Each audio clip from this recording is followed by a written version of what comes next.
ఎలినో ప్రభావంతో ఈరోజు రైతులు తీవ్ర ఇబ్బందులు ఎదుర్కొంటున్నారు. ఇప్పటికే వర్షపాతం తీవ్ర స్థాయిలో తగ్గుముఖం పట్టినప్పటికీ ఒకవైపు పంటలన్నీ కూడా పూర్తిగా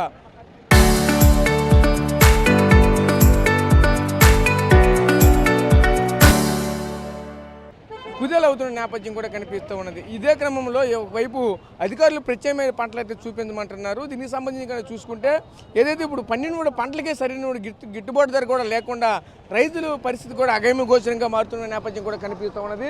అయితే ఇది ముందుగా చూడవచ్చు, రైతులకు సంబంధించిన రైతు నాయకులంతా కూడా పోరాటపాట పడుతున్న నేపథ్యం కూడా కనిపిస్తున్నది. అన్ని పంటలకు స్వామినాథ సూచనల ప్రకారం ఏదైతే దానికి సంబంధించిన మద్దతు ధర ఖచ్చితంగా ప్రకటించాలంటూ కూడా చెప్తూ ఉన్నారు. రైతులు మొత్తాన్ని చూసుకుంటే రుణమాఫీ ఒకేసారిగా చేసి కేరళ తరహాలో దీనికి సంబంధించిన ఉపసంహరణ చట్టం చేయాలంటూ కూడా భారీ స్థాయిలో ఫ్లెక్సీలు పెట్టుకుని ఈరోజు నిరసన కార్యక్రమం తెలియజేస్తున్న పరిస్థితి కనిపిస్తూ ఉన్నది. ఇదే అంశానికి సంబంధించి మనతో పాటు మాట్లాడడానికి రైతు సంఘ నేతలు కూడా ఉన్నారు. వాళ్ళతో కూడా మాట్లాడే ప్రయత్నం అయితే చేద్దాం. అసలు ఏం జరిగింది అంటే వాళ్ళు మాట్లాడేది చెప్పండి. ప్రధానంగా ఎటువంటి చట్టాలు తీసుకురావాలి? ప్రస్తుతం చూసుకుంటే ఎలినో ప్రభావంతో పూర్తి స్థాయిలో ఈరోజు పంటలు అయితే పూర్తిగా పండకుండా ఈ రైతులకు తీవ్ర నష్టం అయితే జరుగుతూ ఉన్నది. ముఖ్యంగా విజయనగరం జిల్లాకు సంబంధించి చూసుకుంటే లక్షల ఎకరాల్లో పంట అయితే పండవలసింది. ఈరోజు చూస్తూ ఉంటే వేల ఎకరాల్లోనే ఈరోజు 13,000 12,000 ఎకరాలకే స్థిరపడిపోయిన నేపథ్యం అయితే కనిపిస్తుంది. ఇదంతా కూడా ఏ విధంగా మద్దతు ధర ఏ విధంగా కావాలి, ఏంటి పరిస్థితులు? జిల్లాలో తీవ్రమైనటువంటి కరువు పరిస్థితులు ఉన్నాయి. ఇంతవరకు గవర్నమెంట్ కరువు జిల్లాగా ప్రకటించలేదు. దీనికి కారణం ఏంటంటే ముఖ్యంగా ప్రాజెక్టులు పూర్తి చేయకపోవడం అనేటువంటిది జిల్లాలో చాలా కాలం నుంచి పెండింగ్లో ఉన్నాయి. ఈ ప్రాజెక్టులు పూర్తి చేస్తే కనీసం రిజర్వాయర్లు నిండగలిగితే ఆ సందర్భంలో వ్యవసాయం పండించడానికి అవకాశం ఉండే పరిస్థితి ఈ జిల్లాలో అన్ని వనరులు ఉన్నటువంటి పరిస్థితి ఉంది. ఎందుకంటే మనం ఒరిస్సాకు ఆనుకొని ఉన్నాం కాబట్టి జీవగడ్డలు ఉన్నాయి, జీవ నదులు ఉన్నాయి. వీటన్నిటి మీద నీటిని నిలబెట్టగలిగి రిజర్వాయర్లు కట్టగలిగితే వ్యవసాయానికి కావాల్సిన నీరు ఈ జిల్లాలో ఖచ్చితంగా పుష్కలంగా ఉందనేటువంటిది మేము రైతు సంఘాలుగా భావిస్తున్నాం. అదేవిధంగా ఇవాళ భారతదేశంలో రైతు ఇవాళ వ్యవసాయం చేయాలంటే గిట్టుబాటు ధర చట్టం అనేటువంటిది ఖచ్చితంగా చేయాలి. ఎందుకంటే ఏ పంట పండించిన ఇవాళ గ్యారంటీ లేదు. రేపు ఎవరు కొంటారా కొనరా దళారుల పరిస్థితి మొత్తంగా రైతాంగానికి గ్యారంటీ లేని పరిస్థితుల్లో ఉన్నాం కాబట్టి దేశం మొత్తం మీద ఉండే రైతాంగం అంతా కూడా గిట్టుబాటు ధర చట్టం చేయమని చెప్పి ప్రభుత్వం అనేక సందర్భాల్లో ప్రభుత్వంతో పోరాటం చేస్తున్నాము. ఇప్పటికి కూడా ఆ రకంగా ప్రభుత్వం చేయలేదు. స్వామినాథన్ కమిషన్ కూడా సిఫార్సు చేసింది. ప్రభుత్వం వేసిన స్వామినాథన్ కమిషను దేశం మొత్తం మీద పర్యటన చేసి ఆయన రైతు ఇవాళ వ్యవసాయం మిగలాలంటే కనీసం 50% వాళ్ళు పెట్టుబడినటువంటి ఖర్చు మీద 50% అదనంగా వేసి చట్టం చేయమని చెప్పేసి స్వామినాథన్ సిఫార్సు చేశాడు. ఈరోజు కూడా స్వామినాథన్ కమిషన్ సిఫార్సులని పక్కన పెట్టారు. నేడు ముఖ్యంగా మొత్తం వ్యవసాయ రంగాన్ని విదేశాలకు తాకట్టు పెట్టే విధంగా అమెరికాతోటి వాళ్ళ స్వేచ్ఛ వాణిజ్య ఒప్పందం నరేంద్ర మోడీ గారు చేసుకున్నారు. దానికి నిరసనగా మేము ఇవాళ అన్ని చోట్ల దేశవ్యాప్తంగా ఈ ఉద్యమానికి పిలిపించాము. ఎందుకంటే మన దేశంలో రైతు, మన దేశంలో వ్యవసాయము మనకి మిగలాలి తప్పితే ఇతర దేశాలు బహుళజాతి కంపెనీలు సామ్రాజ్యవాదులు వచ్చి రేపు ఈ వ్యవసాయ రంగాన్ని మొత్తం కబలించడానికి ప్రయత్నం చేస్తున్నారు. కాబట్టి దీనికి నిరసనగా ఒక దేశవ్యాప్త ఉద్యమం భవిష్యత్తులో జరగాల్సిన అవసరం ఉంది. కాబట్టి ఆ నేపథ్యంలోని ఈ జిల్లాకు సంబంధించిన దాంట్లో కూడా పెండింగ్ ప్రాజెక్టు పూర్తి చేయాలని, కరువు జిల్లాగా ప్రకటించాలని, గిట్టుబాటు ధరల చట్టం తేవాలని, వలసలు వెళ్ళిపోకుండా ఈ జిల్లా నుంచి వలసలు తీవ్రంగా అవుతూ ఉన్నాయి. ఈ వలసలు వెళ్లకుండా ఉండాలంటే ఉపాధి హామీ పథకాన్ని కూడా 200 రోజులు ఖచ్చితంగా పెంచాల్సిన అవసరం ఉంది. రోజువారీ వేతనం కూడా 700 రూపాయలు పెంచాల్సిన అవసరం ఉంది. ఎందుకంటే ధరల వరకు పెరుగుతూ ఉన్నాయి. నిత్యావసర వస్తువుల ధరలు పెరుగుతున్న నేపథ్యంలో ఈ డిమాండ్లన్నీ కూడా ప్రభుత్వం ఆలోచన చేయాలి. ఈ దేశంలో 80 కోట్ల మంది పేదలే ఉన్నారని చెప్పి ప్రభుత్వం ఒప్పుకుంటూ ఉంది. ఎందుకంటే 5 కేజీలు బియ్యం ఇస్తున్నానని చెప్పి నరేంద్ర మోడీ ప్రకటిస్తూ ఉన్నాడు. అలాంటప్పుడు ఈ దేశంలో అభివృద్ధి ఎక్కడైపోతూ ఉంది? పేదలు ఎంతమంది ఉన్నారో నువ్వే ప్రకటిస్తున్నావు. కాబట్టి ఈ పేదలందరికీ కూడా భూమి కావాలి, వ్యవసాయానికి నీరు కావాలి. ఈ రకమైన రక్షణ చర్యలు ఖచ్చితంగా ఈ ప్రభుత్వం తీసుకోవాలని చెప్పేసి మేము రైతు సంఘాలుగా వాళ్ళు డిమాండ్ చేస్తూ ఉన్నాం. మీరు చెప్పండి, ఎలా చూడాలండి? ప్రస్తుతం విజయనగరంలో ఉన్నటువంటి పరిస్థితులు ఎలా ఉన్నాయి? ఎలినో ప్రభావంతో పూర్తి స్థాయిలో వర్షపాతం పూర్తిగా తగ్గిపోయింది. ప్రభుత్వం ఎటువంటి చర్యలు తీసుకోవాలి?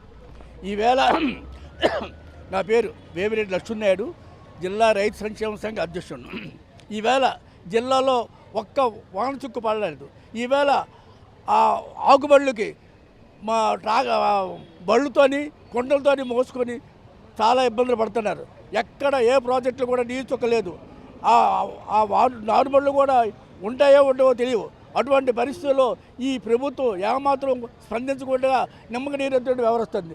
ఈవేళ రైతు పండించే పంట కూడా కనీసం దిక్కు లేదు. ఏంటంటే ఇంకో ఈవేళ ఆ పరిస్థితిలో అమెరికాతో వాణిజ్య ఒప్పందం చేసుకుంటుంది. ఇలాగా మొక్కజొన్న, గుడ్లు, మాంసం ఇటువంటివన్నీ చేసుకొని ఇక్కడ రైతులు ఇంకా నిర్వీర్యం చేసేది చూస్తుంది. ఇటువంటి పరిస్థితుల్లో ఈ ప్రభుత్వం ఒక్కటే అడుగుతాం, గిట్టుబాటు ధరలు కల్పించాలా. సాగునీటి ప్రాజెక్టులు అన్నీ పూర్తి చేయాలి. ఈవేళ మన విజయనగరం జిల్లాలో అయితే 50 సంవత్సరాల కిందట ఆరంభించారు జంజావతి, ఇప్పటికీ జంజాట వాడుతుంది.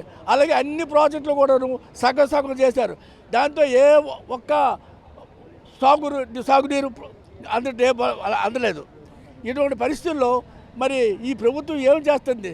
కాబట్టి ఒక్కటే కొడుతారు, ఖచ్చితంగా ఈ జిల్లాని కరువు జిల్లాగా ప్రకటించి తక్షణం ఉపశమన చర్య చేయాలి. ఏంటంటే విత్తనాలు ఇవ్వాలి, ఎరువులు ఇవ్వాలి, ఇంకా పురుగు మందులు అటువంటి సప్లై చేయాలి, అతను రుణమాఫీ చేయాలి, ఇంకా నష్టపోయిన వాళ్ళకి ఇన్పుట్ సబ్సిడీ ఇవ్వాలి. ఇటువంటివి ఇచ్చి ఆదుకోవాలని డిమాండ్ చేస్తాడు. ఓకే, మీరు చెప్పండి, రైతు సంఘ నేతగా ఏం మాట్లాడతారు? ఏంటి ప్రభుత్వానికి ఏం చెప్పుకుంటారు? ప్రస్తుత పరిస్థితులు చూస్తుంటే పూర్తిగా అగమ్య గోచరంగా కనిపిస్తూ ఉన్నాయి. రైతుకు రావాలని గిట్టుబాటు ధర రాకపోగా పూర్తిగా పంట కూడా నాశనం అవుతూ ఉన్నది. ఈ క్రమంలో ఏం చేయాలి ఏంటి?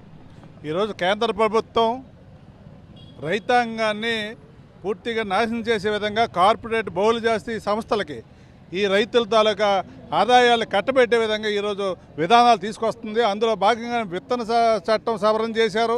అలాగే విద్యుత్ బిల్లుని తీసుకొచ్చారు. విద్యుత్ ఛార్జీలు మొత్తం భవిష్యత్తులో సబ్సిడీ లేకుండా ఎత్తేసేదానికి, అలాగే ఏదైతే రైతులు కోరుతున్నారో సంవిధాన సిఫార్సులు కనుక మద్దతులపై చట్టం చేసి ప్రభుత్వ ఏజెన్సీ కొనాలని చేస్తుంటే ఇప్పటికీ రైతు సంఘాలకు ఇచ్చిన హామీని పక్కన పెట్టారు. అలాగే రైతులు రుణగ్రస్తులు అయ్యారు, ఒకసారి మాఫీ చేయాలని కోరుతుంటే అది కూడా పక్కన పెడుతున్నారు. ఈరోజు కూటమి ప్రభుత్వం కూడా రాష్ట్రంలో కరువుతో అల్లాడుతుంటే ఈరోజు జిల్లాలో కరువు మండలాలన్నీ ప్రకటన చేయకుండా ఈరోజు ఏదైతే షార్ట్ డ్యూరేషన్ విత్తనాలు ఫ్రీగా అందించి ఇస్తే వాళ్ళు కొంత రక్షణగా ఉంటుంది.